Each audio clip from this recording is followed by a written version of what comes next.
Freed Olympian and WNBA star Brittney Griner, she is seen bonding with her flight crew during the 18-hour trip back to the U.S. last week following her detainment in Russia for nearly a year.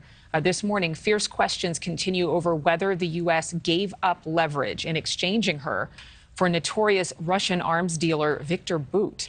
Bout now says he's willing to volunteer in Russia's war in Ukraine, and a growing number of lawmakers warn the U.S. set a dangerous precedent with this particular prison swap.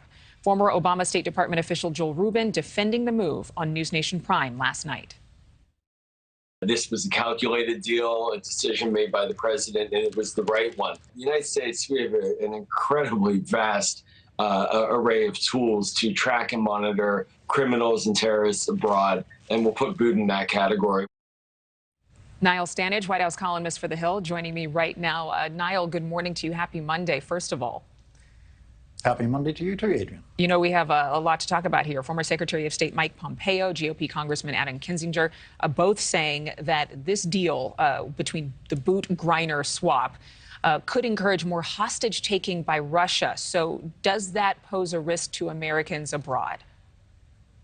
I think it does. I don't think there's really any way to dispute that. And in fact, that kind of argument has been heard from some Democrats as well as Republicans. The basics here are pretty simple and stark, I think, Adrienne. Russia almost certainly got the better of this deal. They got Viktor Bout, the so-called merchant of death, out in exchange for Brittney Griner, who was convicted of very minor drug offences. So there's really no comparison in terms of the gravity of these offences. Then you overlay that with the fact that there has been, unfortunately, a move over the past decade or so for foreign adversaries of the United States to make pawns of Americans, perhaps by putting them through the judicial system and then imposing very draconian sentences. Those Americans are now defined as wrongfully detained.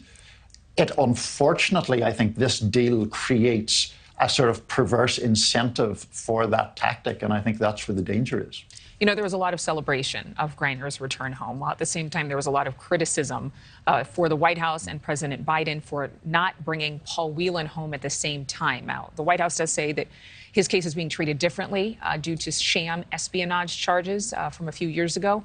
Do we know what's being done now to try to get him released? Is there increased pressure to bring him home now that Griner is back on U.S. soil?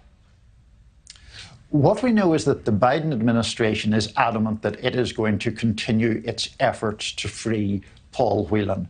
And we do know that the administration has been in touch. President Biden has a special envoy for hostage negotiations.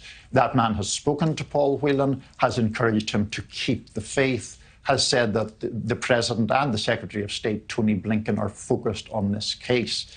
The unfortunate thing from Mr. Whelan's perspective is that he doesn't have a whole lot other than faith and words to go on at this point, because clearly the release of Viktor Bout is a giving up of leverage. It is giving Russia something that they wanted, the release of this man who was convicted of such serious offences, and Paul Whelan still languishing, unfortunately for him, in a Russian penal colony. Yeah. And we don't know who would be swapped for Whelan at this point. Thank you so much, Niall Stanage from The Hill. I'm sure we'll hear more from the White House soon as they face at least public pressure from some Americans. Thank you for watching. Go to newsnationnow.com to find NewsNation on your television provider. And don't forget to click the red subscribe button below to get more of NewsNation's fact-driven, unbiased coverage.